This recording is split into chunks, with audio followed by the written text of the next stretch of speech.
أعوذ بالله السميع العليم من الشيطان اللعين الرجيم بسم الله الرحمن الرحيم الحمد لله الملك الحق المبين المتصاغر لعظمته جبابرة الطاغين المتخاضع لكبريائه عطاة المتمردين المعترف بربوبيته سائر الخلق أجمعين والصلاة والسلام والتحیۃ والاکرام علی اشرف النبیین وخاتم المرسلین سیدنا و مولانا ابی القاسم محمد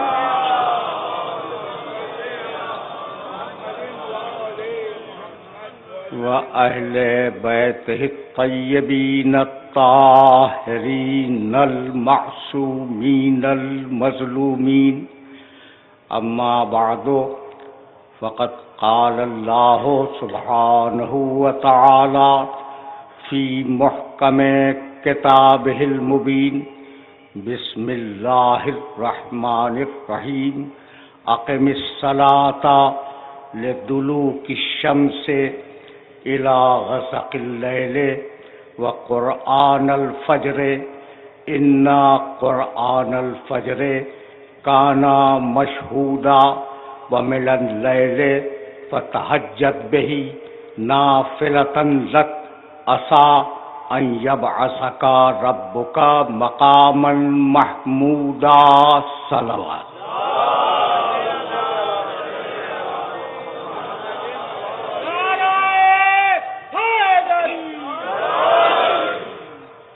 عزیزان محترم،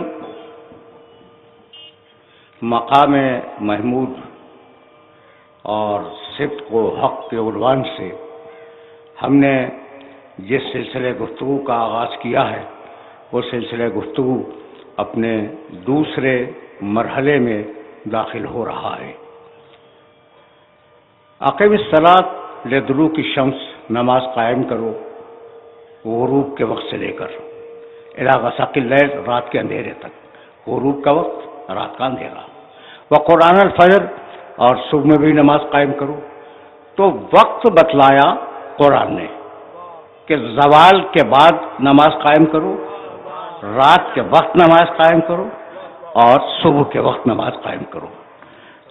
تو اوقات نماز قرآن نے بتلائے اور طریقہ نماز میرے نبی نے بتلایا. طریقہ نماز میرے نبی نے بتلایا. اور کل جیسا کہ میں اپنے محترم سننے والوں کی خدمت میں عرض کر رہا تھا کہ 18,000 مرتبہ مدینے والوں کو نماز پڑھ کے دکھلائی. یعنی 18,000 مرتبہ اس عمل کو لوگوں کے سامنے پیش کیا کہ ایسے پڑھنی ہے. تو جب 18,000 مرتبہ کی چیز یاد نہ رہے تو ایک آدھ مرتبہ کی چیز کیا یاد رہے گی؟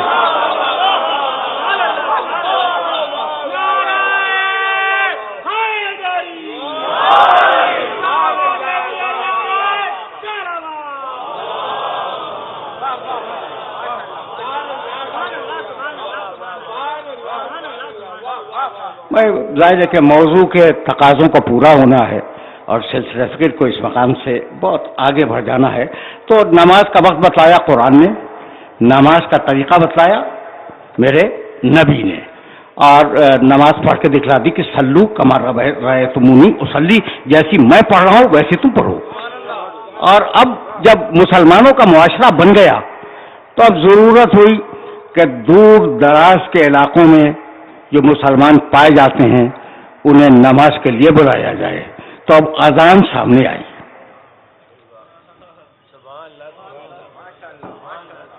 تھوڑا سا اس مرحلے فکر پہ آرام سے سن لو.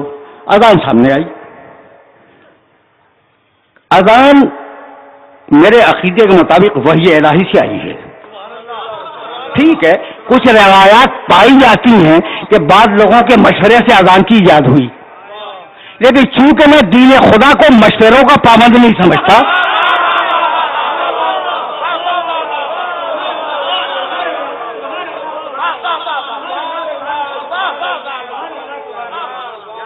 کہا گیا ہے کہ کچھ لوگوں نے مشورہ دیا کہ یا رسول اللہ بہت دور کے محلوں میں مسلمان آباد ہیں، تو کوئی ایک طریقہ آپ ایجاد فرما دیں، اور یہ طریقہ یوں ہو تو زیادہ بہتر ہے، یعنی مشورہ دیا گیا. تو میرے نزدیک اذان آئی ہے وحی الہی سے، اس لیے کہ دین الہی میں نہ اجماع کا کوئی دخل ہے نہ شورا کا کوئی دخل ہے، گنجائش نہیں ہے گنجائش. اور اس کے بعد ایک اذان دینے والے کو معین کیا گیا جس کا نام ہے بلال حبشی. سب جانتے ہیں یہ حبشی کا لفظی بتلا رہا ہے کہ ایک کالا انسان ہے. حضرت بلال حبشی رضی اللہ تعالی عنہ. دو جملے ان کے متعلق بھی سنتے جاؤ. یہ تو ایک مسلسل خط فکر ہے نا، گھنٹوں میں مشتمل.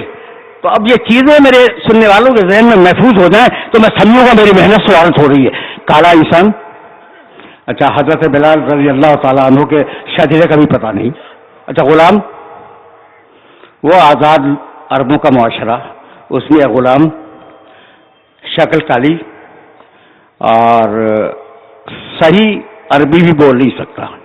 جب وہ کہتا ہے اشہد ان محمد رسول اللہ یا اشہد ان لا الہ الا اللہ تو شین نہیں نکلتی، سین نکلتی ہے.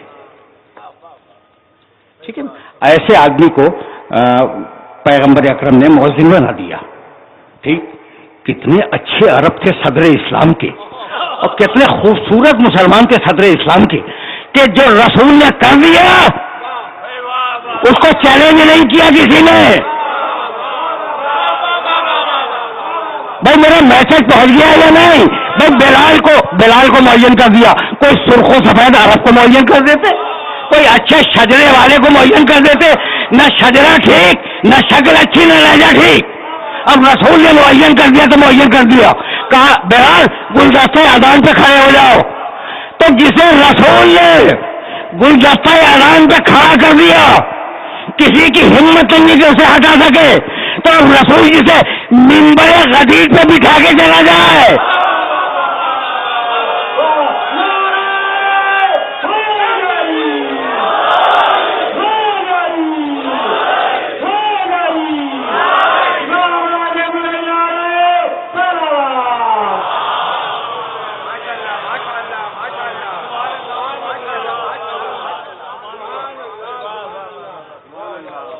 اب اذان کے مطابق دو جملے سنتے جاؤ، اور بہت دور جانا ہے اور بہت آرام سے میں آگے بڑھ رہا ہوں.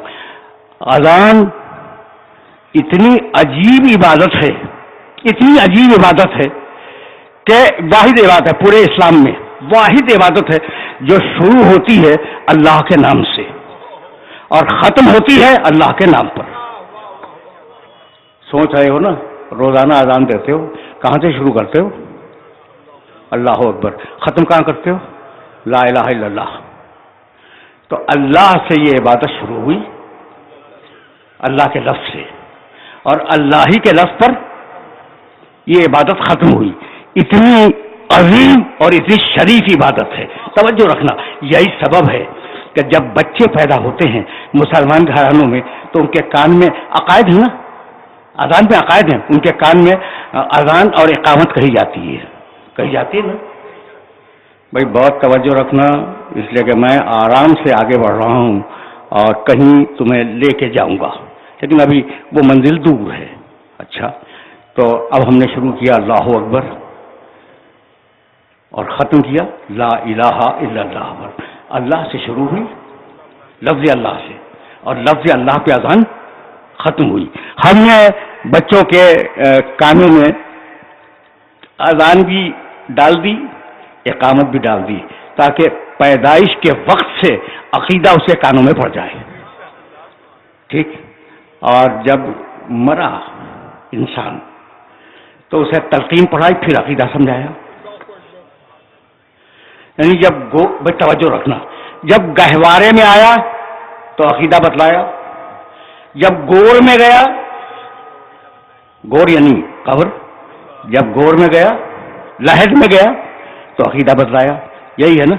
اب ایک روایت پڑھنے جا رہا ہوں اور خدا کی قسم سب نے لکھا ہے. سب سے جب میں یہ جملہ کہوں نا اس کا مطلب ہے کہ لوگ مختلف مسالک کے لوگ اس روایت پہ متفق ہیں.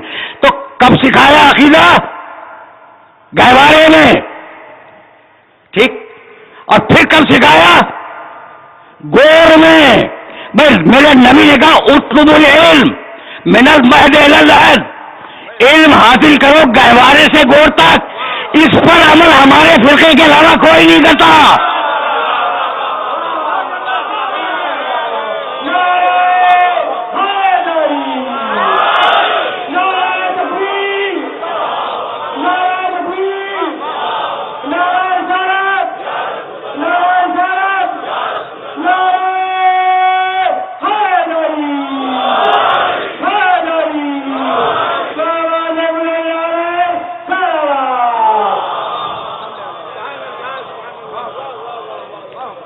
چیلنج ہے کہ ہمارے علاوہ اس حدیث نبوی پہ کوئی عمل نہیں کرتا.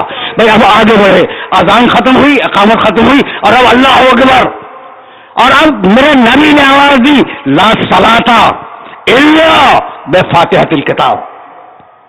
نماز نہیں ہوگی اگر تم نے سورہ حمد نہیں پڑھی. سنی یہ روایت تم نے.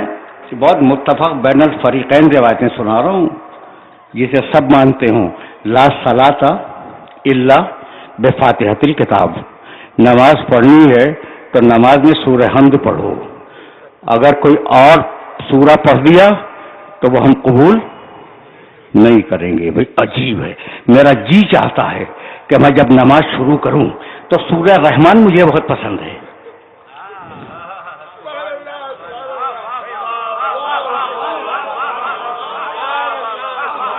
مجھے سورہ رحمان بہت پسند ہے. بسم اللہ الرحمن الرحیم. الرحمن علم القرآن خلق الانسان علم البیان. اس میں ریڈنگ بھی چل رہا ہے اور مجھے پسند ہے. تو میں سورہ حمد کو ہٹا کے سورہ رحمان رکھ دوں؟ آپ اجازت دیتے ہیں؟ تو پورے مجموعے سے سوال ہے. اچھا بھائی تو بات کیا ہوگی؟ بھائی رحمان بھی اللہ والا، سورہ حمد بھی اللہ والا، اور میں اپنا والا تو لانا نہیں چاہ رہا ہوں. اللہ والے کو ہٹا کے اللہ والا لانا چاہ رہا ہوں.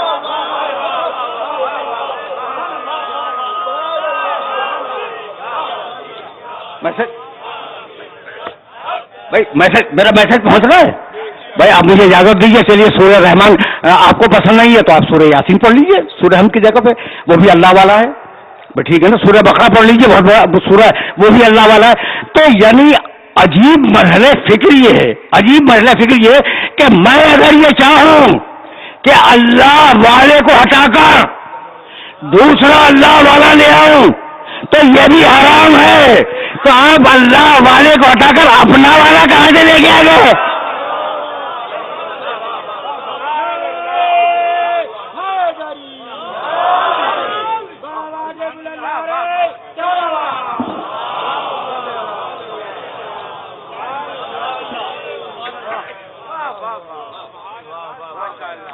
پہنچ رہا ہے نا یہ میسج؟ اچھا بھائی تو اب میں نے سورہ حمد پڑھا اور یہ میری مجبوری تھی. بسم اللہ الرحمن الرحیم الحمدللہ رب العالمین الرحمن الرحیم. اب قرآن مجید کے اس سورے کا ایک چھوٹا سا معجزہ دیکھتے جاؤ، بہت چھوٹا سا، زیادہ وقت نہیں لوں گا، لیکن موضوع سے متصل ہے اور موضوع ہی کو جسٹیفائی کرنا چاہ رہا ہوں میں. بھائی دیکھو اللہ نے ہمیں خلق کر دیا. ٹھیک نہیں بھائی رکو. کبھی ایسے بھی سنا کرو جیسے اس بار بول رہا ہوں. کبھی کبھی ایسے بھی سنو جیسے اس وقت میرا جی چاہ رہا ہے بولنے کا. دیکھو یہ جو سورہ ہے نا وہ آدھا ہے اللہ کے لیے. بسم اللہ الرحمن الرحیم الحمدللہ رب العالمین الرحمن الرحیم مالک یوم الدین. اتنا ہو گیا اللہ کی تعریف. اور اب اس کے بعد جو آدھا ہے وہ ہے بندے کے لیے. ایاک نعبد و ایاک نستعین اہدنا الصراط المستقیم صراط الذین انعمت علیہم غیر المغضوب علیہم ولا الضالین. یہی ہے نا. آدھا اللہ کے لیے ہے اور آدھا بندے کے لیے. اگر تم نے میری یہ بات آج سمجھ لی تو یقین کرو کہ سورہ حمد کا ایک مسئلہ تمہارے سامنے حل ہو گیا اور قرآن کا اعجاز تمہارے سامنے واضح ہو گیا کہ وہ قرآن کس طریقے سے بات کرتا ہے، کتنا کیلکولیٹڈ بات کرتا ہے. اچھا بھائی، تو اب اللہ نے یہ سورہ نازل کیا اور نصاب کا سورہ بنا دیا کہ نماز اس کے بغیر مکمل نہیں ہوگی. آدھا ہے اللہ کے لیے، سمجھ گئے، آدھا ہے بندوں کے لیے. اب میں ایک سوال کرتا ہوں کہ جناب میں بہت شکریہ ادا کرتا ہوں اللہ کا کہ اللہ نے مجھے بنا دیا، پیدا کر دیا، ٹھیک ہے نا. اب میرا رشتہ کیا ہے اس سے؟ کچھ بھی نہیں. اب میں کھانا کھاؤں گا، پانی پیوں گا، کیریئر بناؤں گا، اس دنیا میں رہوں گا، پھر دنیا سے چلا جاؤں گا. اب اللہ بیچ میں کہاں سے آتا ہے؟ سمجھ میں آئی بات؟ یعنی یہ اعتراض یورپ سے بار بار کیا گیا کہ اللہ نے خلق کیا، ہمیں انکار نہیں ہے، لیکن اب فائدہ کیا ہے اللہ کا؟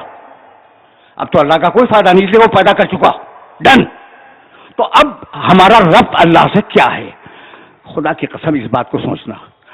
اس سورے میں 7 آیتیں ہیں، ٹھیک. پہلی 3 پڑھ رہا ہوں میں. بسم اللہ الرحمن الرحیم، الحمد للہ رب العالمین الرحمن الرحیم. 3 آیتیں ہو گئی. اچھا درمیان کی آیت چھوڑ رہا ہوں میں، اب آخر کی 3 پڑھ رہا ہوں میں.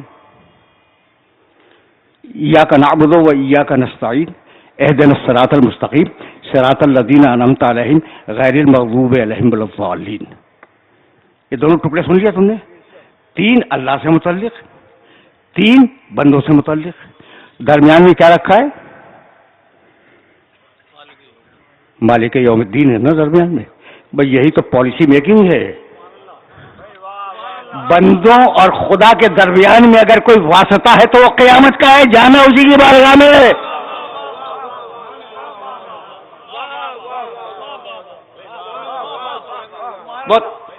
بہت دقیق مرحلہ فکر تھا. اب میں چاہ رہا تھا کہ یہ دقیق مرحلہ فکر میرے سننے والوں تک پہنچ جائے. تو اب مالک یوم الدین، بھائی توجہ ہے، یہ بنیاد ہے کہ تم کو جھک مار کر اللہ کی بارگاہ میں جانا ہے. تو اب پالیسی کیا ہے؟ ایاک نعبد و ایاک نستعین. بہت توجہ رہے، اس لیے کہ یہ وہ مرحلہ فکر ہے جہاں میں چاہ رہا تھا کہ یہ سورہ ہم تمہارے سامنے حل ہو جائے. ایاک نعبد و ایاک نستعین اہدنا الصراط المستقیم صراط الذین انعمت علیہم غیر المغضوب علیہم ولا الضالین. پروردگار مجھے سیدھے راستے کی ہدایت کر دے. راستہ سیدھا ہے، صراط کے معنی راستہ، مستقیم کے معنی سیدھا. راستہ سیدھا ہے تو راستہ دکھلانے والا ٹیڑھا تو نہیں ہو سکتا نا.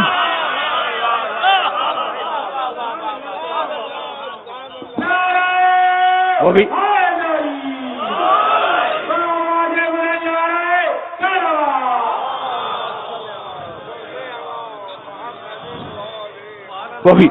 ظاہر ہے کہ سیدھا ہوگا. تو اسی لیے انبیاء و مرسلین مقامی عصمت پہ آئے ہیں. جتنے بھی راستہ دکھلانے والے آئے مقام عصمت کے اوپر آئے. اچھا بھائی توجہ رکھنا، اس لیے کہ یہ وہ مرحلہ فکر ہے جہاں میں اپنے سننے والوں کو روکنا چاہ رہا ہوں. مالک سیدھے راستے کی ہدایت کر دے. صراط الذین انعمت علیہم، ان لوگوں کا راستہ جن پر نعمتیں نازل کی ہیں، اللہ کا راستہ نہیں. یعنی اللہ کی نماز میں کھڑے ہوئے ہیں تو یہ نہیں کہتے کہ پروردگار اپنا راستہ بتلا دے، ان لوگوں کا راستہ جن پر تم نے اپنی نعمتیں نازل کی ہیں. بھائی یہ تو وہ مرحلہ فکر ہے جہاں مجھے کچھ کہنے کی ضرورت نہیں ہے. مالک ان لوگوں کا راستہ دکھلا دے جن پر تو نے اپنی نعمتیں نازل کی ہیں. اب میں کیسے کہوں کہ قرآن میں ہے اللہ کا راستہ، وَأَنَّ هَذَا صِرَاطِي مُسْتَقِيمًا فَاتَّبِعُوهُ، میرا راستہ ہے، سیدھا ہے، اس کی پیروی کرو، اس راستے پہ چلو. تو اللہ کا بھی راستہ ہے. اللہ نے چل کے راستہ بنایا. بھائی دیکھو نا، تم چلتے ہو تو راستہ بن جاتا ہے، پگڈنڈی بن جاتی ہے، نشان بن جاتا ہے کہ یہ راستہ جا رہا ہے. تو ہم چل کے بناتے ہیں. تو کبھی اللہ چلا، کبھی وہ چل سکتا ہے. تو یہ کس کا راستہ؟ یہ کس کا راستہ؟ یہ نعمت والے ہیں کون؟ اللہ کہتا ہے راستہ میرا اور اس پر ہے نعمت والے. تو کچھ ایسے چلنے والے تھے کہ جن کا چلنا اللہ کا چلنا تھا.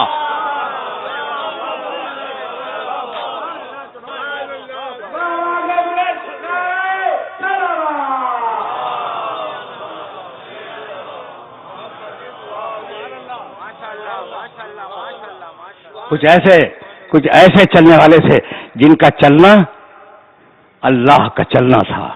کون ہے؟ مغضوب نہیں ہے، اللہ کے غضب کا شکار نہیں ہے، ظالم نہیں ہے. ظالم کون؟ جو گمراہ. دنیا میں دو ہی بڑی نجاستیں ہیں، ایک ہے غضب الہی کا شکار ہونا اور ایک ہے گمراہ ہونا. دیکھو تم جو نجاست کے معنی سمجھتے ہو نا، یہ تو بہت چھوٹی نجاستیں ہیں. ساری نجاستیں ان دو کے ذیل میں آتی ہیں. اللہ کے غضب کا شکار ہو گیا یعنی نجس ہو گیا، گمراہ ہے یعنی نجس ہے. تو دو ہی نجاستیں ہیں. توجہ رہے، دو ہی نجاستیں ہیں، اور یہ وہ لوگ ہیں نعمت والے جو دونوں نجاستوں سے دور ہیں.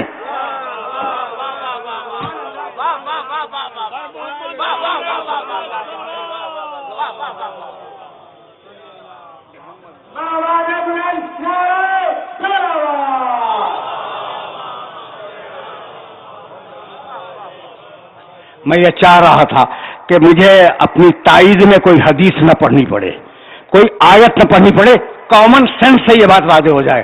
تو ساری نجاستیں یا گمراہی میں ہیں یا اللہ کے غضب میں ہیں. ٹھیک ہے نا؟ تو جو لوگ نجاستوں سے دور ہوں گے وہی تو صاحب تطہیر ہوں گے نا.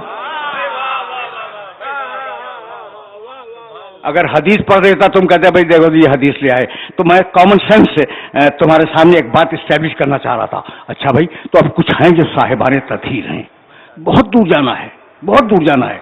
اور میں چونکہ 10 دن کا مسئلہ ہے اور موضوع کے تقاضوں کو پورا ہونا ہے، اس لیے میں موضوع کے تقاضے پورے کر رہا ہوں تاکہ سلسلہ فکر آگے بڑھتا رہے. رک جانا بھائی اس مرحلے پر. کہنے لگے کہ ساری نجاستوں سے دور جو پاک ہیں وہ ساری نجاستوں سے دور ہیں. دیکھو بھائی، محبت ہوتی ہے ہمیشہ کمال سے، برائی سے تو محبت نہیں ہوتی نا. کہنے لگے یہ دعویٰ کرنے والے آل محمد کی محبت کا، ان کا خیال یہ ہے کہ آل محمد صاحبان تطہیر ہیں اور ساری نجاستوں سے اور سارے عیبوں سے پاک ہیں. یہی تو دعویٰ ہے، یہی دعویٰ ہے نا. اچھا آپ بھی تشریف فرمائیں. یہ ایک بزرگ تشریف فرما ہے اس مقام پر، قادم صاحب اس میں گرامی ہے غالباً. اور جب میں پہلی مرتبہ نشتر پارک کے ممبر پر بیٹھا تھا آج سے 35-36 سال پہلے، تو یہ یہیں تشریف فرما تھے.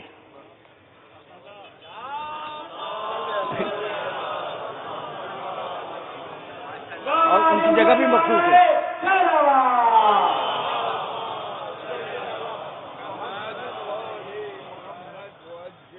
شاید 40 سال پہلے کی بات کر رہا ہوں میں. اور ان کی سر و صورت کے بال سیاہ تھے، آج سفید ہے. میری بھی سر و صورت کے بال سیاہ تھے اور آج سفید ہو گئے ہیں. تو قدر ہوتی ہے نا پرانے سننے والوں کی. تو اب میں ان کے توسط سے یہ جملہ آپ کو ہدیہ کر دوں، اور یہ جملہ اگر آپ کے ذہن تک پہنچ گیا تو مرحلہ فکر آسان ہو جائے گا اور میں یہیں سے آگے بڑھ جاؤں گا. بھائی توجہ رکھنا، سورہ حمد کے حوالے سے بات کر رہا ہوں میں. اچھا بھائی، تو یہ مغضوب بھی نہیں ہے آل محمد اور یہ ظالم بھی نہیں ہے، دور ہیں. مغضوب سے بھی دور ہیں، ظالم سے بھی دور ہیں. جو دور ہو وہ طاہر ہے. ٹھیک ہے نا؟ کہنے لگے اگر یہ طاہر ہیں تو دنیا میں یہ دستور ہے کہ کمال سے محبت ہوتی ہے، تو سب نے تو مانا نہیں، سب نے تو آل محمد کو مانا نہیں. اگر کمال ہوتا تو مان لیتے.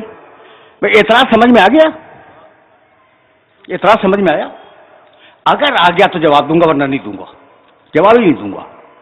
اعتراض یہ ہے کہ ہمیشہ انسان کو محبت ہوتی ہے کمال سے، اور آپ کا دعویٰ یہ ہے کہ وہ صاحب تطہیر ہیں، سارے کمال ان میں پائے جاتے ہیں. تو پھر سب محبت تو کرتے نہیں، سب محبت نہیں کرتے. اچھا جب سب محبت نہیں کرتے تو دعویٰ باطل ہو گیا کہ سارے کمالات ان میں نہیں ہیں. تو آپ جانتے ہو ایک جواب تو میں اس ممبر سے 30 سال پہلے دے چکا ہوں کہ بھائی پیغمبر اکرم تو سارے عیبوں سے پاک ہیں نا، آل محمد ہو یا نہ ہو.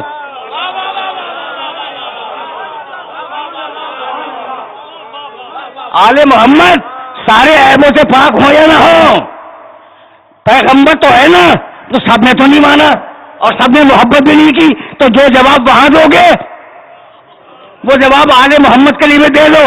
لیکن اب ایک جواب آج سنتے جاؤ، بھائی تمہارا دعویٰ یہی ہے، تمہارا دعویٰ یہی ہے کہ سب آل محمد سے محبت کیوں نہیں کرتے؟ تو آیت تو خود کہہ چکی ہے کہ اے آل محمد ہم نجاست کو تم سے دور رکھیں گے۔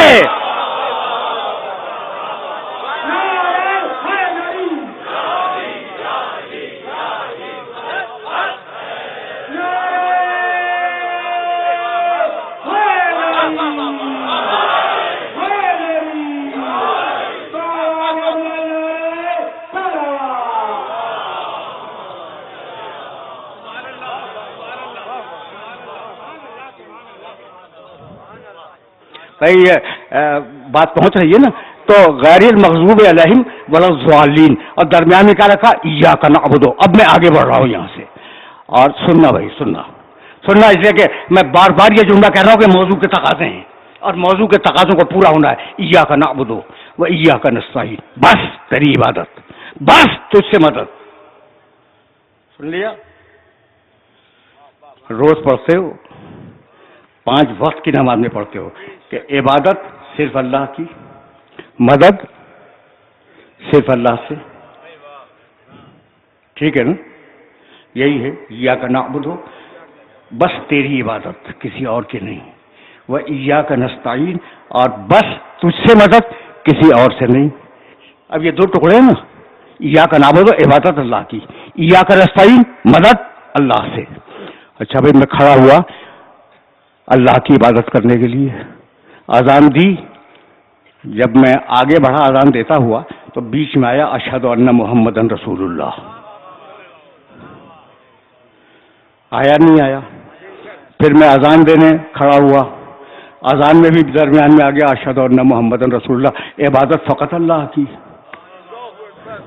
اور نام میرے محمد کا۔ بھائی یہاں تک آ گئے نا؟ اچھا اب میں تشہد میں بیٹھا، جسے ہم تشہد کہتے ہیں، دوسرے برادران اسلامی التحیات کہتے ہیں۔ اس نے کیا کہا؟ اشہد ان محمدن عبدہ و رسولہ، پھر رسول اللہ آ گئے۔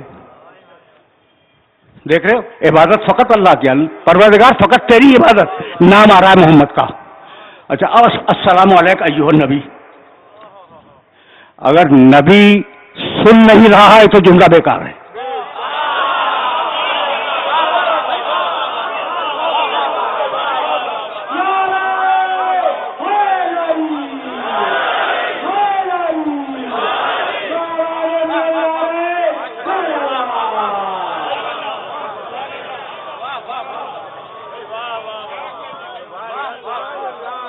السلام علیکم ایھا النبی، اگر نبی سن نہیں رہا ہے تو جملہ بیکار، اور اگر سن رہا ہے تو حاضر بھی مانو ناظر بھی مانو۔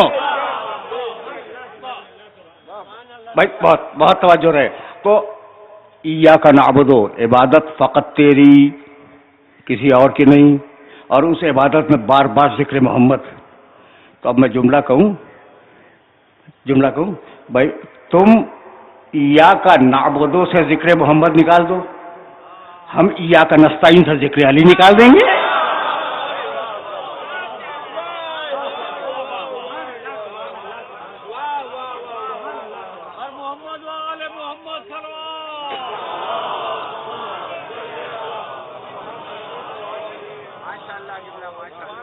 پہنچ رہا ہے یہ ویسے؟ اچھا تو آرام سے سنتے چلو، اور سلسلہ فکر کو اب یہاں سے آگے بڑھ جانا ہے، اور اب ذرا سا سطح فکر کو بلند کروں گا، اور دانشور بیٹھے ہیں صاحبان فکر ہیں، ان تک میری بات پہنچ جائے گی۔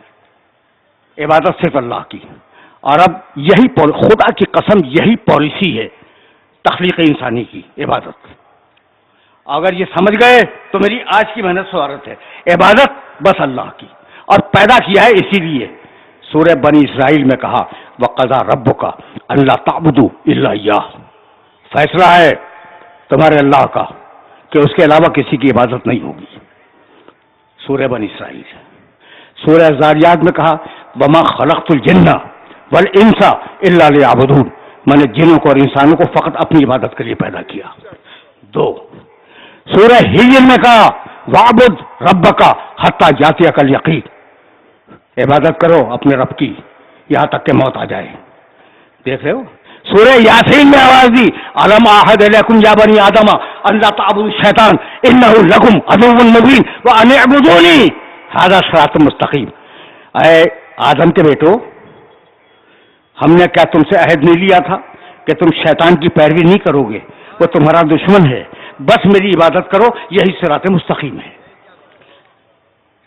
سن رہے ہو آیات عبادت؟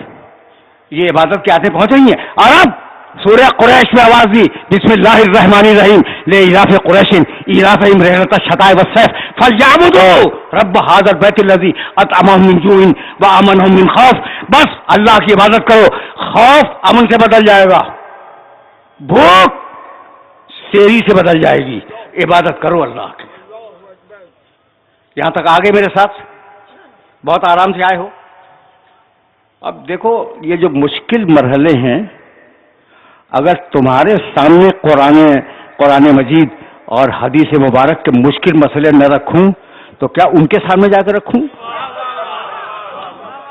جو کچھ سمجھتا ہی نہیں ہے؟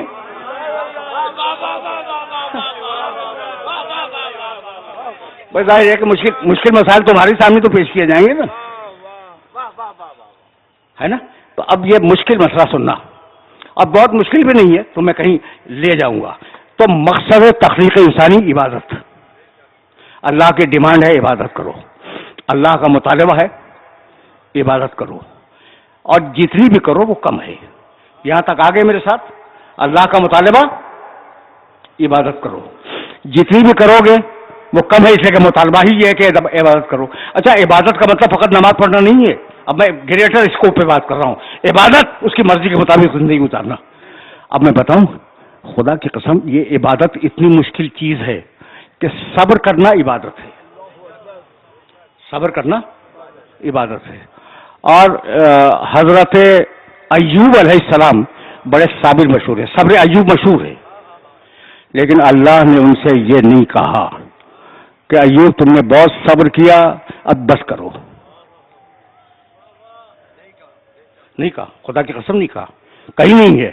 اچھا نوح علیہ السلام کے لیے کہا اچھا شکر عبادت ہے، جیسے صبر عبادت ہے ویسے شکر عبادت ہے. نوح علیہ السلام کے لیے فرمایا انہ کان عبدا شکورا، وہ ہمارا شکر گزار بنتا تھا، بہت شکر کیا. نوح نے بڑا شکر کیا، لیکن اللہ نے یہ نہیں کہا کہ بہت ہو گیا بس کرو نوح، ٹھیک ہے نا؟ تو اب جتنی بھی عبادت کرتے جاؤ کم ہے، اللہ یہ نہیں کہتا کہ بس کرو. یہاں تک آگے میرے ساتھ. اب میں آیت کو نام کلام کی آیت کو ریلیٹ کروں یہاں پر. وَمِنَ اللَّيْلِ فَتَہَجَّدْ بِهِ نَافِلَةً لَكَ. حبیب رات کے اندھیرے میں تو قرآن پڑھا کر، نافلۃً لک، یہ تیری مخصوص ذمہ داری ہے. توجہ رکھنا، اس لیے کہ یہ وہ مرحلہ فکر ہے جہاں میں اپنے سننے والوں کو روک رہا ہوں اور روک کے کوئی میسج دینا چاہوں گا. آ گئی وَمِنَ اللَّيْلِ فَتَہَجَّدْ بِهِ نَافِلَةً لَكَ.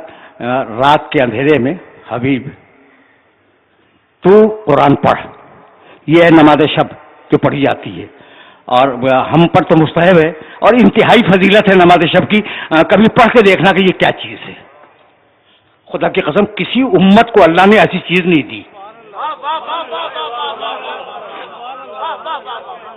میں تم سے اسپیشلی ریکویسٹ کرتا ہوں کہ کبھی نماز شب پڑھ کے دیکھو. نماز شب کا طریقہ عام ہے، وہ ممبر سے بتانے کی ضرورت نہیں ہے. ہم پر مستحب ہے، رسول پر واجب تھی. بسم اللہ الرحمن الرحیم. یا ایھا المزمل قم اللیل الا قلیلا نصفہ او انقص منہ قلیلا او زد علیہ. پورا جملہ نہیں پڑھوں گا. نبی یہ دیکھو اب آیت کیا کہتی ہے. نبی تم پر واجب ہے کہ رات کو جاگ کے قیام کرو. الا قلیلا، تھوڑا سا سو بھی لیا کرو. نصفہ، آدھی رات جاگو. اب انقص منہ قلیلا، تھوڑا سا کم کر دو. اور زد علیہ، یا تھوڑا سا بڑھا لو. پڑھے لکھے لوگ تشریف فرمائے. اب یہ جو بات کرنے جا رہا ہوں بالکل آف دا ریکارڈ ہے اور تمہارے ایمان کو تازہ کرنے کے لیے کہہ رہا ہوں. بھائی سنا آپ نے؟ جناب آپ میرے پاس تشریف لائیں میرے گھر پر. اچھا جی چاہے تو تھوڑا سا پہلے آ جائیں، جی چاہے تو تھوڑا سا بعد میں آ جائیں، جی چاہے تو ٹھیک وقت پہ آ جائیں. یہ کوئی طریقہ ہے بات کا؟ بھائی آیت میں تو یہی ہے. آپ نے دیکھا بھائی آپ 5 بجے شام کو میرے پاس تشریف لائیں. اچھا آپ کا جی چاہے تو تھوڑا سا پہلے آ جائیے گا. اچھا جی چاہے تو 5 بجے کے بعد آ جائیے گا. جی چاہے تو اسی وقت میں آ جائیے گا. یہ طریقہ نہیں ہے. آیت میں یہی ہے. حبیب حبیب آدھی رات اللہ کی بارگاہ میں قیام کرو. تھوڑا سا کم کر دو یا تھوڑا سا زیادہ کر دو. یہ طریقہ کیا ہے؟ یہ اعتراض ہے قرآن پر. اور آج تم ایک بات سن کے جاؤ اور اسے ہمیشہ ہمیشہ کے لیے یاد رکھنا. خدا کی قسم اگر آل محمد نہ ہو تو قرآن کی ایک آیت بھی سمجھ میں نہ آئے.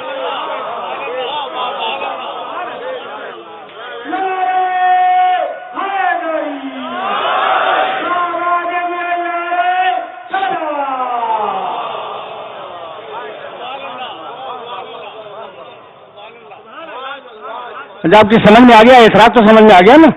تو عرب کے بہت بڑے دانشور نے کہا کہ بھائی یہ اللہ کی کتاب ہے یہ تم مانتے ہو. وہ مسلمان نہیں تھا. اس نے کہا یہ اللہ کی کتاب کہ رسول سے کہہ رہا ہے کہ بھائی آدھی رات تک اللہ کی بارگاہ میں قیام کرو. اچھا جی چاہے تو کچھ کم کر لو, جی چاہے تو کچھ زیادہ کر لو. یہ طریقہ کیا ہے بات کا؟ ٹھیک گھبرا گئے سارے مسلمان. یہ بات واقعی بات کا طریقہ یہ نہیں ہے. سارے مسلمان گھبرا گئے. جب مسلمان گھبرائے تو اس کے پاس آئے جو قرآن کا وارث تھا.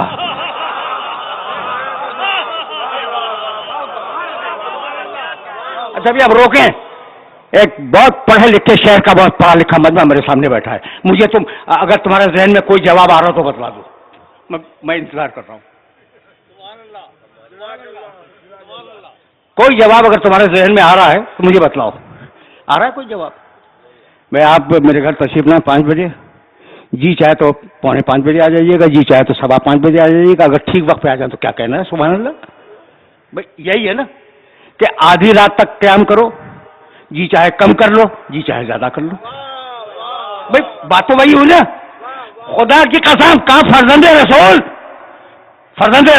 عرب کے دانشوروں کا اعتراض ہے کہ یہ آپ کے جد پہ جو کتاب نازل ہوئی ہے جملہ کیا ہے؟ مسکرائے, کہنے لگے کہ یہ تو موسم کے عین مطابق ہے. کبھی کے دن بڑھے, کبھی کی راتیں بڑھی, کبھی کی برابر ہیں.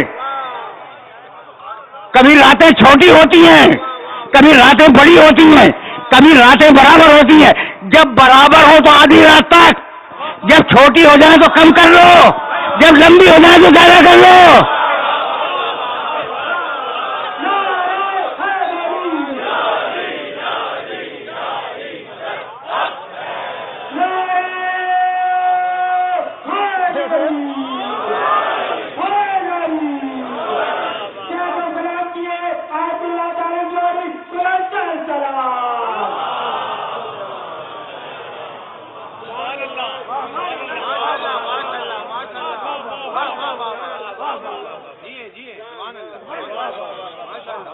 بہت آرام سے سننا.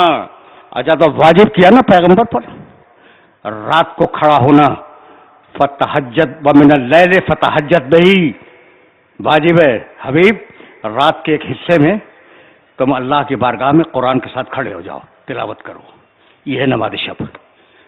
ٹھیک رسول نے کیا. اچھا نور تم نے بڑا شکر کیا, اب بس کرو بھائی بہت ہو گیا. نہیں ہے. اب یہ دیکھو مقام محمد عربی تک اب لایا ہوں تمہیں, اور اگر یہ میسج پہنچ گیا تو آج گفتگو یہیں تمام کر دوں گا. زیادہ تمہیں رحمت نہیں دوں گا. اچھا بھائی ایوب تم نے بڑا صبر کیا, اب صبر ختم کرو, بہت ہو گیا.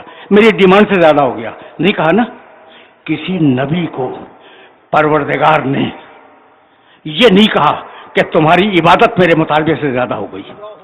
خدا کی قسم نہیں کہا. اور اگر کہا تو میرے محمد کے لیے کہا بسم اللہ الرحمن الرحیم طٰہٰ ما انزلنا علیک القرآن لتشقیٰ. حبیب میں نے قرآن اس لیے نازل نہیں کیا تھا کہ پوری رات کھڑا رہے.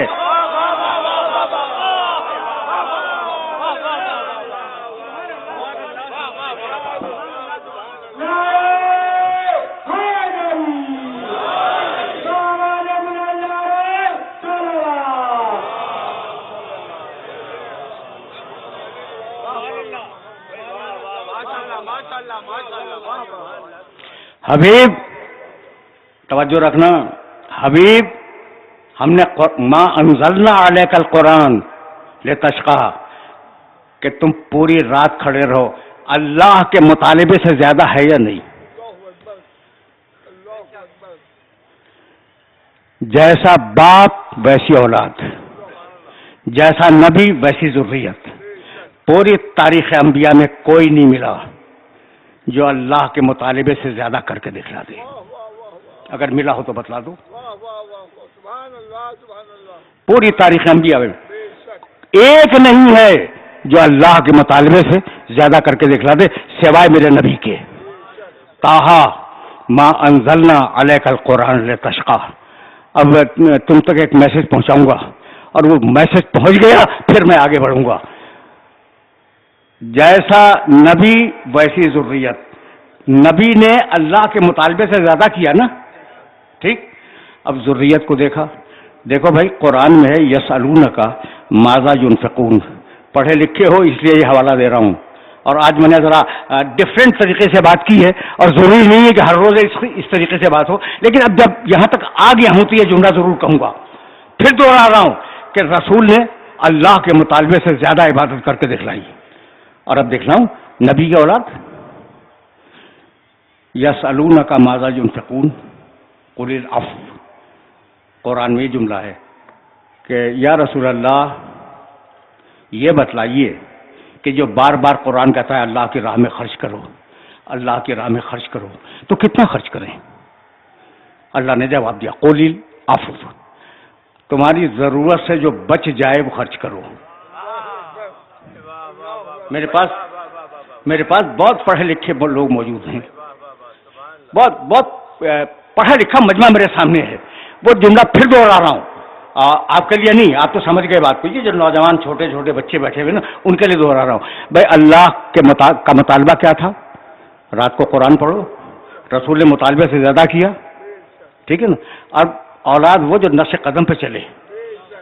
میرے پاس روٹیاں ہیں، اچھا پھر پہلے میں کھا لوں، اپنی اولاد کو کھلا دوں، اپنے بیوی بچوں کو کھلا دوں، جو بچے وہ خیرات کر دوں، یہی تو ہے۔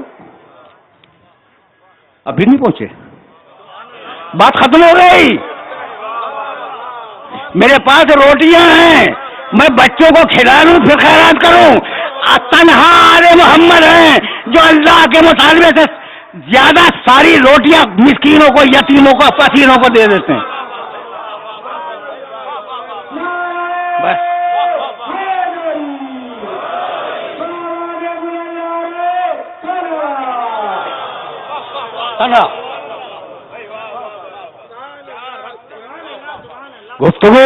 گفتگو اس مرحلے پر تلخیص پا جائے گی۔ اللہ کے مطالبے سے زیادہ کر کے دکھلایا محمد رسول اللہ نے، اور اللہ کے مطالبے سے زیادہ کر کے دکھلایا آل محمد نے۔ تو اب ایک رشتہ عبادت کا رشتہ، ایک رشتہ اللہ سے، بس تقریر آخری مرحلوں میں داخل ہو گئی۔ تمہارا ایک رشتہ اللہ سے، تمہارا دوسرا رشتہ، دیکھو عبادت ہی کے دائرے میں یہ ساری بات ہو رہی ہے، کائنات سے، چونکہ کائنات سے استفادہ کر رہے ہو۔ اللہ سے جو تمہارا رشتہ ہے وہ عبادت کا رشتہ ہے، کائنات سے جو تمہارا رشتہ ہے وہ استفادے کا رشتہ ہے۔ سورج کی دھوپ، چاند کی چاندنی، ہواؤں کی تازگی، دریا، پانی، یہ چیزیں تم استفادہ کر رہے ہو نا کائنات سے، تو کائنات سے رشتہ ہے استفادے کا۔ اللہ سے رشتہ ہے عبادت کا، اور ایک رشتہ اور بھی ہے معاشرت کا، اپنے جیسے انسانوں سے رشتہ۔ تقریر آخری مرحلے پہ آ گئی، اور اب اس سے زیادہ زحمت نہیں دوں گا، پوری طرح سمجھ لو، پھر میں اس بات کو واضح کروں گا کہ میں کہنا کیا چاہ رہا ہوں، اور یہی بات مکمل کر دوں گا۔ تو اللہ سے رشتہ عبادت والا، وہ کہے ہم مانیں، وہ حکم دے ہم حکم پہ عمل کریں۔ کائنات سے رشتہ اسے استفادہ کریں، اور اپنے جیسے انسانوں سے رشتے۔ اب اپنے جیسے انسانوں سے جو رشتے ہیں وہ کتنے قسم کے ہیں؟ بڑے کا چھوٹے سے رشتہ، چھوٹے کا بڑے سے رشتہ، برابر کا رشتہ، اپنی ذات سے رشتہ۔ دیکھو یہ سوشل سائنسز میں پڑھو گے جو میں اتنی آسانی سے تمہیں بیان کر کے جا رہا ہوں. یہ سوشل سائنسز کے مسائل ہیں. تو ایک رشتہ تمہارا اپنے سے بڑے سے، یہ تم سے بڑا ہے، اس سے رشتہ ٹھیک باپ، اور ایک رشتہ چھوٹے سے بیٹا. میں اپنے باپ کا بیٹا ہوں، لیکن میں اپنے بیٹے کا باپ ہوں. پوری طرح سمجھ لیا؟ پوری طرح سمجھ لیا نا؟ اچھا بھائی، تو اب پوری بات تو سن لو. میں اپنے باپ کا بیٹا ہوں. دیکھو آج میں نے بات سطح عمومی سے بلند کر دی تھی، اب ہر روز تو بلند نہیں ہوگی نا، لیکن جو کہنا چاہ رہا ہوں وہ سنو اور مجھے اجازت دے دو. پھر سننا. میں اپنے باپ کا بیٹا ہوں، بڑے سے رشتہ. میں اپنے بیٹے کا باپ ہوں، چھوٹے سے رشتہ. میں اپنے بھائی کا بھائی ہوں، برابر کا رشتہ. 3 رشتے ہو گئے. اور اب ایک رشتہ اور ہے، اپنی ذات سے رشتہ. میں ہوں کون بھائی؟ میں ہوں کون؟ تو میں سید الشہداء کا ایک ادنا سا ذاکر ہوں. یہ میرا رشتہ ہے مجھ سے.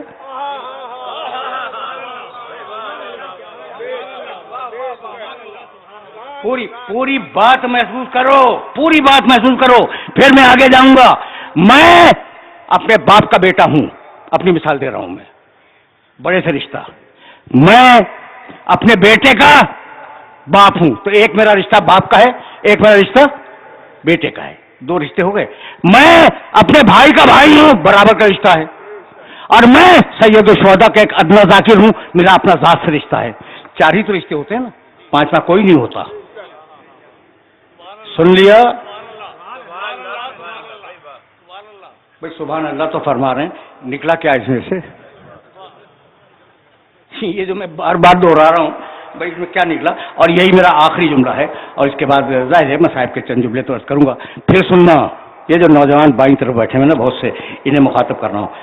بھائی تم اب نوجوان تو نوجوان ہیں، انشاءاللہ شادیاں بھی ہوں گی اور بال بچے دار بھی ہوں گے. بزرگ اپنے بچوں کے باپ ہیں، اپنے باپ کے بیٹے ہیں، اپنے بھائی کے بھائی ہیں، اور خود جو بھی کچھ کرتے ہیں ان کا رشتہ ان کے ذات سے. سمجھ میں آ گئی بات؟ بھائی بہت توجہ رہے، بہت توجہ رہے، اس لیے کہ اب تو آیا ہے ایک جملہ میرے مولا حسین کی فضیلت میں. کل ایک جملہ کہوں گا. پھر سنو. میں اپنے باپ کا بیٹا ہوں، میرا ایک باپ ہے، بڑا رشتہ. میں اپنے بیٹے کا باپ ہوں، میرے بیٹے ہیں ٹھیک. میں اپنے بھائی کا بھائی ہوں، میرا بھائی ہے، یہ بھی ٹھیک ہو گیا. میں سید الشہداء کا ذاکر ہوں، میرا ذات سے رشتہ. یہ 4 رشتے ہو گئے نا.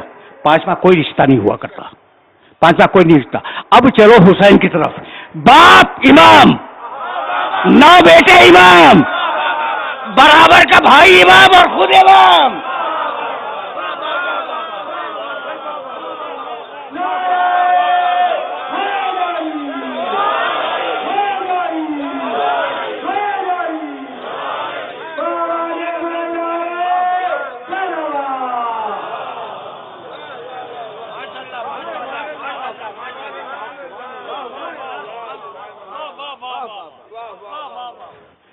میں سے پہنچ گیا. اسے کہتے ہیں حسین ابن علی. باپ امام، امام کا بیٹا ہے. 9 بیٹے امام ہیں، اماموں کا باپ ہے. برابر کا بھائی امام ہے، خود امام ہے. بس میرے عزیزوں، میرے دوستوں، حسین تک آ گئے تو حسین کی اس فضیلت کو یاد رکھنا.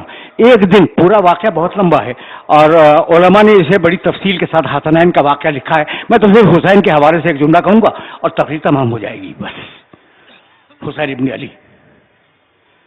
بچے گم ہو گئے تھے اور بچوں کو لیا اور ایک کو رسول نے گود میں اٹھایا، اس کا نام تھا حسین. چلے گھر کی طرف تو کہنے لگے اے میرے دوستو، دیکھو بھائی ابھی تو میں فضائل پہ ہوں نا، یہ ہے حسین کے نام کی تاثیر.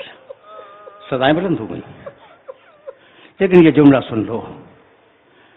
کہنے لگے بہت سے صحابہ کرام رضوان اللہ علیہم اجمعین وہ رسول کے ساتھ تھے، حسین گود میں ہے. کہنے لگے تمہیں بتلاؤں کہ خیر الناس سے ابن و امن کون ہے؟ کائنات میں ماں اور باپ کے اعتبار سے سب سے بہتر کون ہے؟ تو ان کا یا رسول اللہ آپ بہتر جانتے ہیں. کہا جی میرا بیٹا حسین.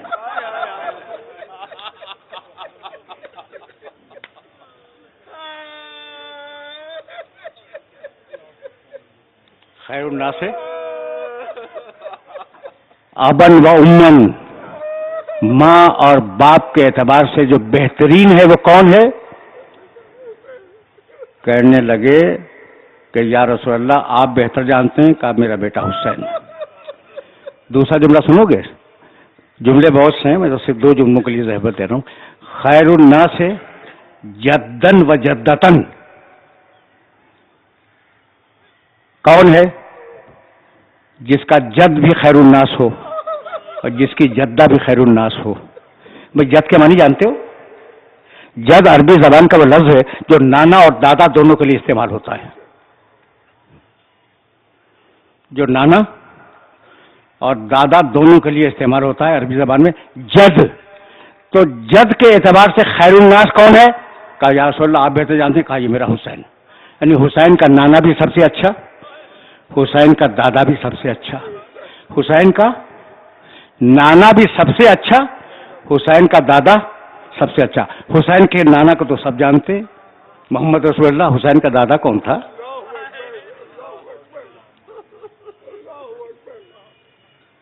کون تھا بھائی حسین کا دادا؟ اس کا نام ہے ابو طالب. پیغمبر کہے خیر الناس، پیغمبر کہے خیر الناس. بس میرے عزیزوں، میرے دوستوں، تمہاری صدائیں بلند ہو گئیں. اب لوگ مشرک کہیں کچھ بھی کہیں، رسول نے تو کہہ دیا کہ اس کا دادا خیر الناس تھا، کائنات کے سارے داداؤں سے بہتر تھا. ٹھیک ہے نا؟ اور اگر یہ دادا نہ ہوتا، کل میں تفصیل بیان کر کے گیا تھا، اسی دادا کی نسل تو کٹی ہے کربلا کے میدان میں. بھائی کل جو میں نے بنی ہاشم کی تفسیر بیان کی، اس میں کیا ابو طالب کے اولاد سے باہر کا بھی کوئی تھا؟ کربلا تک بات آ گئی. تو اب 2 جملے سنو، اور اس سے زیادہ آج زحمت سماعت نہیں دوں گا. فضائل پر تمہاری آوازیں بلند ہو گئیں، تو اب زیارت ناہیہ کا ایک جملہ سنو. زیارت ناہیہ جانتے ہو؟ میرے مولا صاحب الزمان کی طرف منسوب ہے. ایک زیارت ہے جو میرے مولا صاحب الزمان کی طرف منسوب ہے. اس میں ایک جملہ ہے کربلا والوں کے لیے: السلام علی الطارحین عن الاوطان. ان لوگوں پہ سلام ہو جن سے زبردستی وطن چھڑوایا گیا.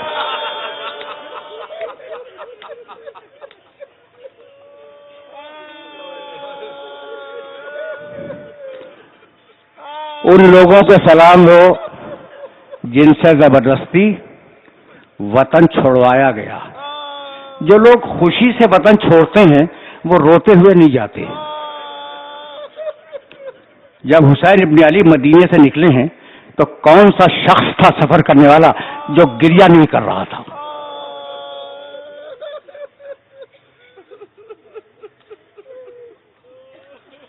اٹھائیس سفر کو نکلے ہیں نا حسین ابن علی. 28 سفر کی رات. دیکھو یہ رات سمجھنا، ہمارے یہاں ایک رسم ہو گئی ہے کہ دوسری محرم کی رات کو پہلی محرم مناتے ہیں. سمجھ رہے ہو؟ نہیں، وہ ایک دن پہلے ہوتی، ایک یعنی دن سے پہلے جو رات ہوتی ہے نا، وہ اس تاریخ کی رات ہوتی ہے. یعنی 2 محرم کی رات آج نہیں ہے، آج 3 محرم کی رات ہے اب جو آئے گی. اور کل جو گزر گئی وہ دوسری محرم کی رات تھی. تو 28 کی رات کون سی ہوئی؟ 27 کا دن گزر کے رات کو. ایک بزرگ ہیں، ان کا نام ہے عروہ غفاری، صحابی رسول ہیں رضی اللہ تعالی عنہ. وہ گرا گوشت تھے، سنتے نہیں تھے. ان کا گھر آل محمد کے گھر کے پڑوس میں تھا. جملہ سنو، اب تو وقت بھی نہیں رہا. وہ گناگوش بزرگ، ان کے متعلق میں نے کتابوں میں پڑھا کہ کان اتنے کم ہو چکے تھے کہ کان لا یسمع الرعد، بادلوں کے گھڑگھڑانے کی آواز ان کے کان میں نہیں جاتی تھی. 28 رجب کی شب میں آدھی رات کو اٹھ کے بیٹھ گئے. زوجہ نے پوچھا عروہ بات کیا ہے؟ کہا میں تو بادلوں کی گڑگڑاہٹ نہیں سنتا, یہ کن بیویوں کے رونے کی آواز میرے کانوں.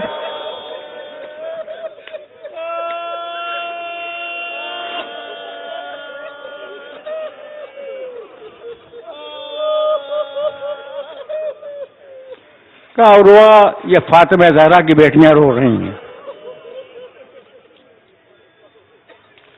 روتے ہوئے رخصت ہوئے مدینے سے. 2 جملے, کربلا تک پہنچانا ہے, محرم کی دوسری بھی گزر رہی ہے. 8 ذی الحجہ کو حسین ابن علی نے مکے سے رخت سفر باندھا کربلا کی طرف جانے کے لیے. محمل تیار ہیں, بیویاں ہودجوں میں بیٹھ چکی ہیں. حضرت عبداللہ ابن عباس کا نام سنا ہے نا, بہت قریبی صحابی بھی ہیں, رشتہ دار بھی ہیں علی کے, اور شاگرد بھی ہیں علی کے. اب ظاہر ہے کہ حسن ابن علی سے اور حسین ابن علی سے ان کا تعلق کیا ہوگا. آئے, محمل تیار تھے بیویوں کے. کہنے لگے کہ مولا, حسین سے کہنے لگے ٹھیک ہے اب آپ جا رہے ہیں, امام وقت ہیں, آپ کا فیصلہ ہے جائیں, لیکن بیویوں کو یہیں چھوڑ جائیں.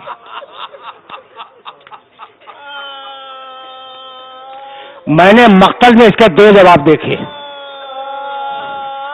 مقتل میں مجھے اس کے 2 جواب ملے. ایک تو جواب حسین نے دیا, شاء اللہ ان یراہن سبایا, ابن عباس اللہ کی مشیت یہ ہے کہ گرفتار ہو جائیں اللہ کی راہ میں, اللہ کی راہ میں گرفتار ہو جائیں. اور اب دوسرا جواب سنو گے. دوسرا جواب کسی محمل سے آیا کہ ابن عباس بہن کو بھائی سے چھوڑانا چاہ رہے ہو.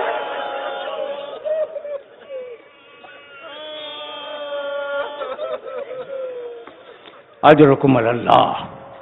دیکھو گھنٹہ مکمل ہو گیا, 2 جملوں کی مجھے اجازت دے دو اور بات کو میں مکمل کر دوں.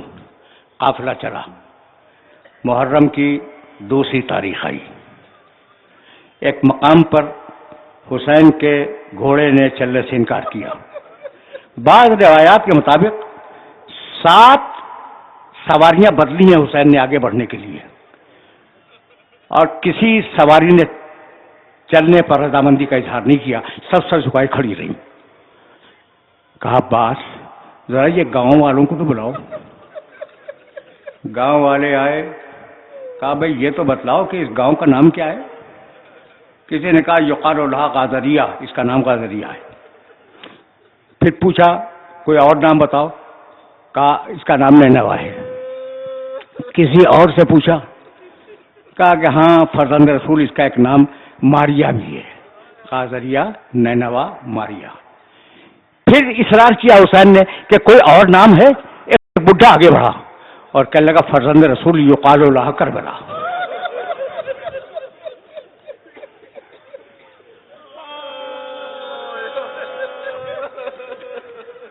فرزند رسول اس کا ایک نام کربلا بھی ہے. بس یہ سننا تھا. کہنے لگے بھیا عباس اترنے کی تیاری کرو. واللہ ہا ہونا مناخ رکابنا, خدا کی قسم یہیں ہماری سواریاں ٹھہر جائیں گی. ہا ہونا تذبح اطفال ہونا, یہاں ہمارے بچے ذبح کیے جائیں گے. وہ ہا ہونا تذبح حریم ہونا, اور یہاں ہمارے اہل حرم اسیر کیے جائیں گے. عباس خیمے لگاؤ. بس 2 جملے سنو, مجھے اجازت دے دو. عباس نے خیمے لگائے. سب سے پہلے جو بی بی اتری وہ شہزادی زینب تھی. سکینہ کو گود میں لے کے ایک خیمے میں تشریف لے گئی. جیسے ہی بیٹھی زرد مٹی اڑی سکینہ کے بالوں پہ گری. کہا فرزا جا میرے بھائی کو بلا کے لا.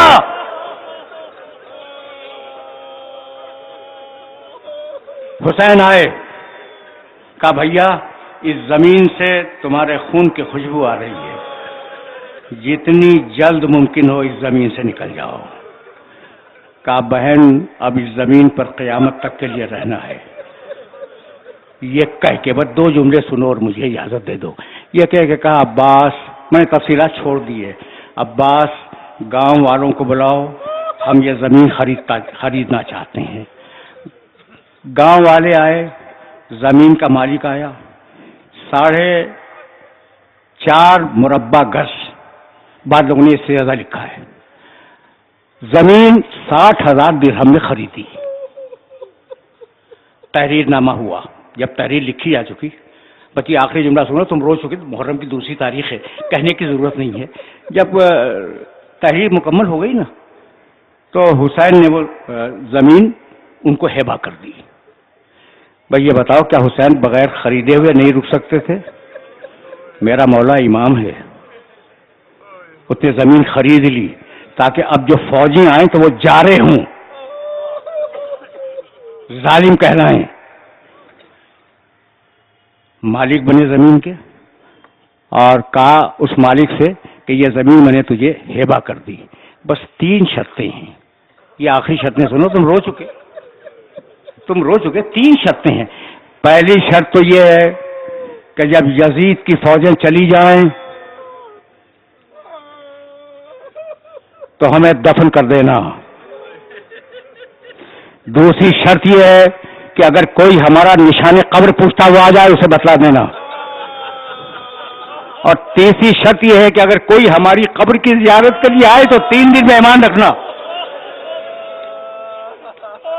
آخری جملہ سنو. بنی اسد کے لوگ روتے ہوئے چلے، کہا اپنی عورتوں کو بھیج دو. عورتیں آئیں تو کہنے لگے اے بنی اسد کی عورتوں، میں خدیجہ کا نواسا ہوں، میں فاطمہ زہرا کا بیٹا ہوں، میں زینب کا بھائی ہوں. اگر تمہارے مرد ہمیں دفن کرنے کے لیے نہ آئے تو پانی بھرنے کے بہانے سے آنا، ہمیں دفن کر دینا. عورتیں روتی ہوئی جا رہی تھی، کہا اپنے چھوٹے چھوٹے بچے بھیج دو. بچے جمع ہوئے تو کہنے لگے بچوں، بنی اسد کے بچوں، میں تمہارے جیسے چھوٹے بچوں کا باپ ہوں، میں اصغر کا باپ ہوں، میں سکینہ کا باپ ہوں. اگر تمہارے ماں باپ ہمیں دفن کرنے کے لیے نہ آئے تو کھیلنے کے بہانے سے آنا اور ایک ایک مٹھی خاک اٹھا کر ہم